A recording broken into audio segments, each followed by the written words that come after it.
भैया दूर हो हटना बिजली के तार में भकार अधूरैला मने मने कैला मजबूर हो लहे लहे छुई जानी हमारा पमुई राजा तोरा से गिर लगिलो राजा पानी न बहरिया टूटा बदन पोरे पोरे राजा पानी जाई न बहरिया छोड़ा नहीं होई गइले भोरे राजा हम नया नया जमाना नया तकिया बिछावना नया चोली के खोली बनावल खेलवना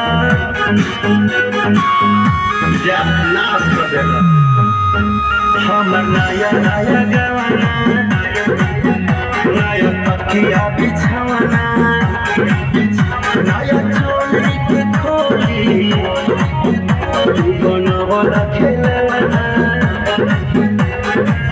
नया नुहर जानी बनी के चोर राजा तेरा कमर बड़ा तोड़ राजा पानी जाई न बहरिया टूटा बदन पोरे राजा पानी जाई न बहरिया छोड़ा नहीं होई गइले भोरे राजा पानी जाई न